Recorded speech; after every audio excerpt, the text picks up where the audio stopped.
പ്രഖ്യാപിക്കുന്നു. അതുകൊണ്ട് ഞങ്ങളുടെ നടപടിക്രമത്തിൽ ഒരു വീഴ്ചയും സംഭവിച്ചിട്ടില്ല. ഞങ്ങളിനി പ്രഖ്യാപിക്കാൻ പോകുന്ന തീരുമാനം പാർലമെൻ്ററി പാർട്ടി, ദാറ്റ് മീൻസ് കൗൺസിലേഴ്സിൻ്റെ തീരുമാനമാണ്.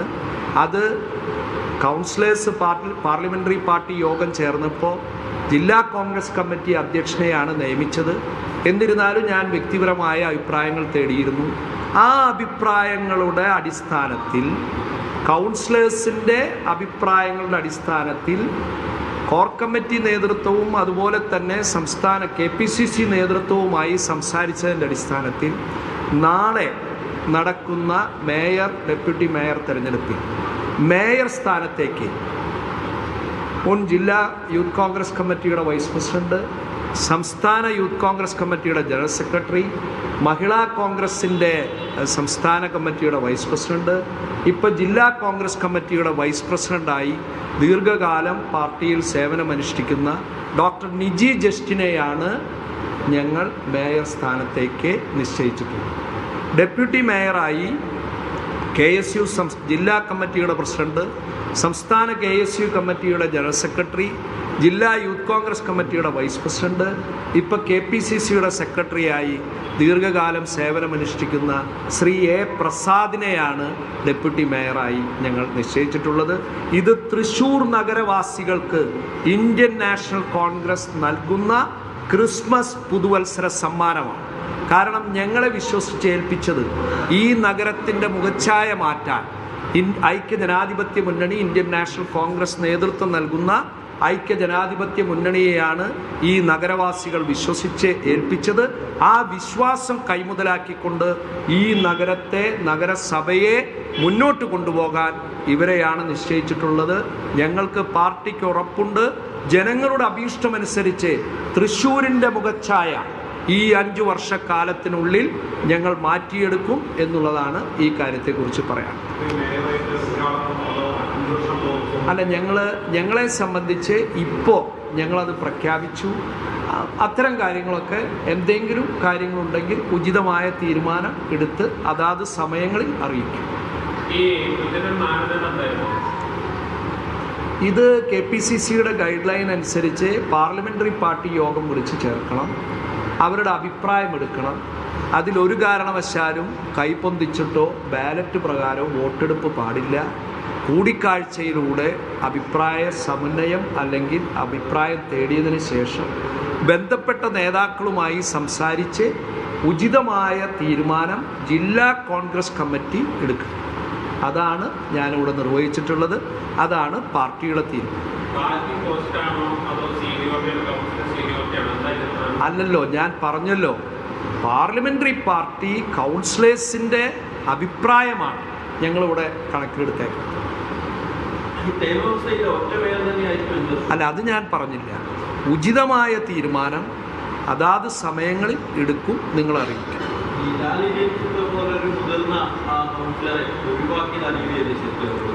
ആരെയും ഒഴിവാക്കിയിട്ടില്ലല്ലോ. ഞങ്ങൾക്ക് 19 പേരില്ലേ? ഞങ്ങൾക്ക് 19 വനിതാ കൗൺസിലേഴ്സ് ഉണ്ട്. അതിൽ ഒരുപാട് പേര് എല്ലാവരും അർഹരാണ്, യോഗ്യരാണ്.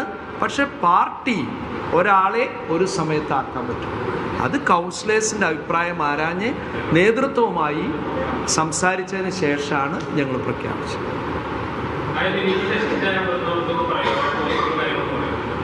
Doctor Niji Justin youth Congress ജില്ലാ കമ്മിറ്റിയുടെ വൈസ് പ്രസിഡൻ്റ് ആയിരുന്നു. അത് 2005 മുതൽ, അതിനുശേഷം 2007 മുതൽ അവർ സംസ്ഥാന യൂത്ത് കോൺഗ്രസ് കമ്മിറ്റിയുടെ ജനറൽ സെക്രട്ടറി ആയിരുന്നു. അതിനുശേഷം അവർ മഹിളാ കോൺഗ്രസിൻ്റെ സംസ്ഥാന കമ്മിറ്റിയുടെ ജനറൽ സെക്രട്ടറി ആയിരുന്നു. ഇപ്പോൾ ഈ ജില്ലാ കോൺഗ്രസ് കമ്മിറ്റിയുടെ വൈസ് പ്രസിഡന്റ്.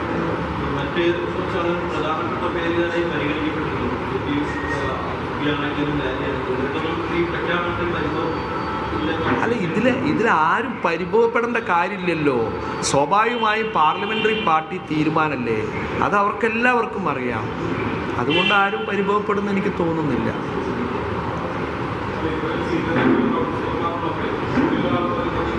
ഏതാ? അല്ല, ഞാൻ പറഞ്ഞല്ലോ, ഇതിൻ്റെ മാനദണ്ഡം നിങ്ങൾ ശ്രദ്ധിക്കാതെ കണ്ടാണ്. KPCCയുടെ ഗൈഡ് ലൈൻ അനുസരിച്ച് പാർലമെൻ്ററി പാർട്ടി തീരുമാനമാണ് നമ്മളിവിടെ നടപ്പിലാക്കുന്നത്. ആ പാർലമെൻ്ററി പാർട്ടിയിലെ കൗൺസിലേഴ്സിൻ്റെ അഭിപ്രായം ആരാഞ്ഞ് ഞങ്ങൾ സംസാരിച്ചതിന് ശേഷം അപ്പോൾ അതിലെ എല്ലാ കാര്യങ്ങളും പരിഗണിച്ചല്ലോ, അല്ലാതെ കണ്ട് ഓരോന്നും സെപ്പറേറ്റ് അല്ല, എല്ലാ കാര്യങ്ങളും ഞങ്ങൾ പരിഗണിച്ചിട്ടാണ് ഒരാളെ പ്രഖ്യാപിക്കുന്നത്. എന്തായാലും അത് എല്ലാവരുടെയും നിങ്ങളുടെയൊക്കെ വലിയ സഹായ സഹകരണങ്ങൾ ഞങ്ങളുടെ ഓരോ കാലത്തുമുള്ള ഞങ്ങളുടെ പ്രയാണത്തിൽ ഉണ്ടായിട്ടുണ്ട്. ഇനിയും നിങ്ങളുടെ എല്ലാവരുടെയും സഹായം പ്രതീക്ഷിക്കുന്നു. നാളുകളിൽ കോർപ്പറേഷൻ്റെ ഒരു മുന്നോട്ടുള്ള പ്രയാണത്തിൽ ഒരു കറക്റ്റീവ് മെഷറായി നിൽക്കാൻ മാധ്യമ സുഹൃത്തുക്കൾ ഉണ്ടാകണം എന്നുകൂടെ അഭ്യർത്ഥിക്കുന്നു. നമസ്കാരം.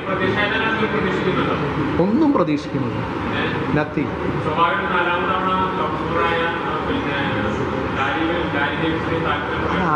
അങ്ങനെ ഞാൻ പറഞ്ഞല്ലോ, ഇതിലെ ഒരു പാർലമെൻ്ററി പാർട്ടി തീരുമാനം വന്നു കഴിഞ്ഞാൽ അത്തരത്തിലൊന്നും ആരും ഉണ്ടാവില്ല എന്നാണ് ഞാൻ പ്രതീക്ഷിക്കുന്നത്. ഓക്കെ. ഡെപ്യൂട്ടി മേയറായിരിക്കുന്നത് ശ്രീ എ പ്രസാദ്. അദ്ദേഹം പിന്നെ KSU ജില്ലാ കമ്മിറ്റിയുടെ പ്രസിഡൻ്റായിരുന്നു. അതുപോലെ തന്നെ സംസ്ഥാന KSU കമ്മിറ്റിയുടെ വൈസ് പ്രസിഡൻ്റായിരുന്നു. അതിനുശേഷം ആദ്യമായി പിന്നെ തെരഞ്ഞെടുപ്പ് നടന്ന യൂത്ത് കോൺഗ്രസ് തെരഞ്ഞെടുപ്പിൽ ഇവിടെ ജില്ലാ കമ്മിറ്റിയുടെ വൈസ് പ്രസിഡൻ്റായിരുന്നു. അതിനുശേഷം ഇപ്പോൾ KPCC സെക്രട്ടറി ആയിട്ടാണ് അദ്ദേഹത്തിൻ്റെ പദവി. ഇപ്പോൾ അതുമായി അദ്ദേഹം പ്രവർത്തിക്കുന്നു. അപ്പോൾ ഓക്കെ, താങ്ക് യു.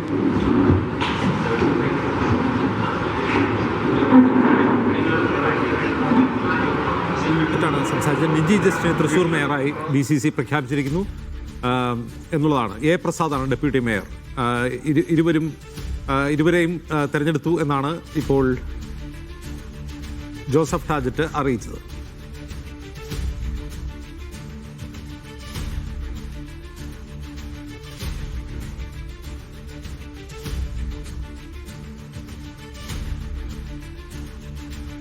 നേരത്തെ തൃശ്ശൂരിൽ മേയർ സ്ഥാനം സംബന്ധിച്ച് തർക്കമുണ്ട് എന്നുള്ള വാർത്തകൾ പുറത്തു വന്നിരുന്നു. പക്ഷേ ഏകപക്ഷീയമായി ഐകകണ്ഠേനയാണ് ഈ തീരുമാനത്തിലേക്ക് എത്തിയത് പാർട്ടി എന്നാണ് ജോസഫ് ടാജറ്റ് അറിയിച്ചിട്ടുള്ളത്. നിജി ജസ്റ്റിനാണ് Thrissur mayor. A Prasad deputy മേയറായി ചുമതലയേൽക്കും.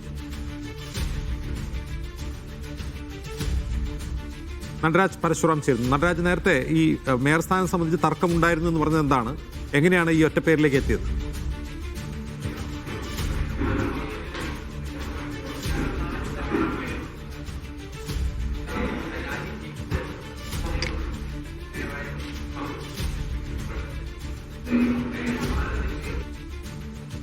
നിജി ജസ്റ്റിനെ തൃശ്ശൂർ മേയറായി പ്രഖ്യാപിച്ചിരിക്കുകയാണ്. ഡോക്ടർ നിജി ജസ്റ്റിൻ തൃശ്ശൂർ മേയറാവുമെന്ന് അല്പസമയം മുമ്പാണ് DCC പ്രസിഡന്റ് പ്രഖ്യാപിച്ചത്. നാളെ രാവിലെയാണ് മേയർ തെരഞ്ഞെടുപ്പ് തൃശ്ശൂരിൽ നടക്കുന്നത്. നമ്മൾ കഴിഞ്ഞ ദിവസം മുതൽ റിപ്പോർട്ട് ചെയ്തിരുന്നു, മുതിർന്ന നേതാക്കളെ അവഗണിച്ചുകൊണ്ട് ആദ്യ തവണ കിഴക്കുംപാട്ടൂരിൽ നിന്ന് ജയിച്ച നിജി ജസ്റ്റിനെ മേയറാക്കാനാണ് കോൺഗ്രസിന്റെ പദ്ധതി എന്ന് കഴിഞ്ഞ ദിവസം മുതൽ മീഡിയ വൺ റിപ്പോർട്ട് ചെയ്തിരുന്നതാണ്. അവർ ഒരു ഡോക്ടറാണ്, ഗൈനക്കോളജിസ്റ്റാണ്, മഹിളാ കോൺഗ്രസിൽ പ്രവർത്തിച്ച വ്യക്തിയാണ്, DCC വൈസ് പ്രസിഡന്റാണ്. അതുകൊണ്ട് തന്നെ ഇവർക്ക് മതിയായ യോഗ്യതകളുണ്ടെന്നും കൗൺസിലർമാരുടെയും പാർട്ടിയുടെയും ഒക്കെ തന്നെ പരിപൂർണ്ണ പിന്തുണ നിജിക്ക് ഉണ്ടെന്നും വ്യക്തമാക്കിക്കൊണ്ടാണ് DCC പ്രസിഡന്റ് അല്പസമയം മുമ്പ് നിജി ജസ്റ്റിനെ മേയറായി പ്രഖ്യാപിച്ചത്. KC വേണുഗോപാൽ ഗ്രൂപ്പിന്റെയും ദേശീയ നേതൃത്വത്തിന്റെയും ശക്തമായ സമ്മർദ്ദത്തിനും ഇടപെടലിനും ഒടുവിലാണ് മുതിർന്ന നേതാക്കൾ ഉണ്ടായിട്ടും നിജി ജസ്റ്റിനെ തൃശ്ശൂരിൽ പല അഭിപ്രായ വ്യത്യാസങ്ങളും. മുതിർന്ന നേതാക്കൾ ആരൊക്കെയാണ് കൗൺസിലേക്ക് ജയിച്ചിട്ടുള്ളത്? നടരാജ്, ജെയിംസ്, കഴിഞ്ഞ ദിവസങ്ങളിൽ നമ്മൾ റിപ്പോർട്ട് ചെയ്ത പോലെ ലാലി ജെയിംസ് ലാലൂർ നിന്നുള്ള കൗൺസിലർ 4ാം തവണയാണ് ഇത്തവണ ജയിച്ചു കയറിയത്. ലാലി ജെയിംസിന്റെ പേരാണ് ഏറ്റവും അധികം മേയർ സ്ഥാനത്തേക്ക് പറഞ്ഞു കേട്ടത്. സുബി ബാബു ഗാന്ധിനഗർ ഡിവിഷനിൽ നിന്നും 4ാം തവണ ജയിച്ചു കയറിയ മുതിർന്ന നേതാവാണ്. സുബി ബാബുവിന്റെ പേരും പല തവണ ഇതിലേക്ക് പറഞ്ഞു കേട്ടു. ശ്യാമള മുരളീധരന്റെ പേരും മേയർ സ്ഥാനത്തേക്ക് പറഞ്ഞു കേട്ടെങ്കിലും കഴിഞ്ഞ ദിവസം രാവിലെ മുതലാണ് നിജി ജസ്റ്റിന് അനുകൂലമായി നിജി ജസ്റ്റിന് മുൻതൂക്കം എന്ന തരത്തിലുള്ള വിവരങ്ങൾ പുറത്തു വന്നത്. നിജി ജസ്റ്റിൻ ഡോക്ടറാണ്, വിദ്യാഭ്യാസ യോഗ്യതയുള്ള ലേഡിയാണ്, ദേശീയ തലത്തിൽ ദേശീയ നേതാക്കളുമായി വലിയ ബന്ധവും അടുപ്പവും പുലർത്തുന്ന നേതാവാണ്. ആദ്യ തവണയാണ് അവർ നിന്ന് മത്സരിച്ച് ജയിച്ചത്. അതുകൊണ്ട് തന്നെ അവരിലേക്ക് കാര്യങ്ങൾ പോകുന്നു എന്ന് നമ്മൾ റിപ്പോർട്ട് ചെയ്തിരുന്നതാണ്. ഇപ്പോൾ അവരിലാണ് കോൺഗ്രസ് വിശ്വാസം അർപ്പിച്ചിട്ടുള്ളത്. ഒരു ക്രിസ്മസ് സമ്മാനമാണ് ഇത് എന്നാണ് DCC പ്രസിഡന്റ് പറയുന്നത്. എന്തായാലും കോൺഗ്രസിൽ പൊട്ടിത്തെറികൾക്കും അഭിപ്രായ വ്യത്യാസങ്ങൾക്കും പ്രശ്നങ്ങൾക്കും ഒക്കെ തന്നെ സാധ്യതയുണ്ട്. ഇത് പരിഹരിക്കാൻ ഒരു ടേം വ്യവസ്ഥയിൽ ആദ്യ തവണ നിജി ജസ്റ്റിന് കൊടുത്താൽ 2ാം തവണ ഹിന്ദു വിഭാഗത്തിൽ നിന്നുള്ള സുബു ബാബുവിനും മൂന്നാം തവണ ലാലി ജെയിംസിനും ടേം വ്യവസ്ഥയിൽ ഇത് വെച്ചു മാറാനുള്ള ഒരു സാധ്യത കൂടി നമുക്ക് തള്ളിക്കളയാൻ കഴിഞ്ഞില്ല. DCC പ്രസിഡന്റിനോട് ഇക്കാര്യം ചോദിച്ചപ്പോൾ ഉചിതമായ സമയത്ത് ഉചിതമായ തീരുമാനം എന്നു മാത്രമാണ് അദ്ദേഹം പ്രതികരിച്ചത്. നമ്മൾ മനസ്സിലാക്കുന്നത് പ്രകാരം ടേം വ്യവസ്ഥയിൽ മേയർ സ്ഥാനവും ഡെപ്യൂട്ടി മേയർ സ്ഥാനവും വെച്ച് കൈമാറാനാണ് സാധ്യത. എന്തായാലും തൃശൂർ കോൺഗ്രസിൽ ഏറെക്കാലത്തിന് ശേഷം കിട്ടിയ അവസരം, അതായത് കുറെ കാലമായി കോർപ്പറേഷനിൽ ഭരണമില്ല, തൃശൂരിൽ കോൺഗ്രസിന് MLA ഇല്ല, തൃശൂർ മണ്ഡലത്തിൽ ഇത്തരത്തിൽ പല പ്രശ്നങ്ങൾ പരിഹരിച്ചുകൊണ്ട് ആദ്യമായി കോൺഗ്രസിൽ കോർപ്പറേഷൻ ഭരണത്തിലേക്ക് വീണ്ടും അവസരം കിട്ടുമ്പോഴും ഗ്രൂപ്പ് തർക്കവും മറ്റു തർക്കങ്ങളും തിരിച്ചടിയാവുമോ എന്നാണ് ഇനി അറിയേണ്ടത്. സ്വാഭാവികമായും കൗൺസിൽ അംഗങ്ങളുടെ പിന്തുണ ആർക്കായിരുന്നു? കൗൺസിൽ അംഗങ്ങൾ കഴിഞ്ഞ ദിവസം പാർലമെന്ററി പാർട്ടി യോഗം ചേർന്നപ്പോൾ പലരും പല അവകാശവാദങ്ങൾ ഉന്നയിച്ചെങ്കിലും അന്തിമ തീരുമാനമെടുക്കാൻ DCCയെ ആണ് ഏൽപ്പിച്ചത്. അതായത് കൗൺസിൽ അംഗങ്ങളെയൊക്കെ ഭൂരിപക്ഷ അഭിപ്രായം ഉണ്ടായിരുന്നില്ല എന്നാണോ? കൗൺസിൽ അംഗങ്ങൾ സുബി ബാബുവിനും ലാലി ജെയിംസിനും അനുകൂലമായി പലരും സംസാരിച്ചു. പലരും അവരവരുടെ കാര്യങ്ങളും പറഞ്ഞു എന്നുള്ളത് ശരിയാണ്. പക്ഷേ ഇതൊരു അഭിപ്രായ പ്രകടനം മാത്രമാണ് അവർ അറിയിച്ചത്. അന്തിമ തീരുമാനം പാർട്ടിയുടേതായിരിക്കുമെന്നും പാർട്ടി എടുക്കുന്ന തീരുമാനത്തിന് ഒപ്പം നിൽക്കുമെന്നുമാണ് കഴിഞ്ഞ ദിവസം നടന്ന യോഗത്തിൽ, പാർലമെന്ററി പാർട്ടി യോഗത്തിൽ കൗൺസിൽ അംഗങ്ങൾ അറിയിച്ചിട്ടുള്ളത്. കാര്യം ശരിയാണ്, ഇവർ രണ്ടുപേർക്കുമായി വലിയ അഭിപ്രായ രൂപീകരണം നടന്നെങ്കിലും മുകളിൽ നിന്നും AC വേണുഗോപാൽ ഗ്രൂപ്പിന്റെ നിർദ്ദേശപ്രകാരം നിജി ജസ്റ്റിൻ മേയറായി വരുന്നു എന്നുള്ളതാണ് യാഥാർത്ഥ്യം. ഇനി എങ്ങനെയാകും കോർപ്പറേഷൻ ഭരണവും കോൺഗ്രസ് കൗൺസിലർമാരുടെ സഹകരണവുമൊക്കെയായി മുന്നോട്ട് പോവുക എന്നുള്ളത് നമ്മൾ കാത്തിരുന്ന് കാണേണ്ടതുണ്ട്.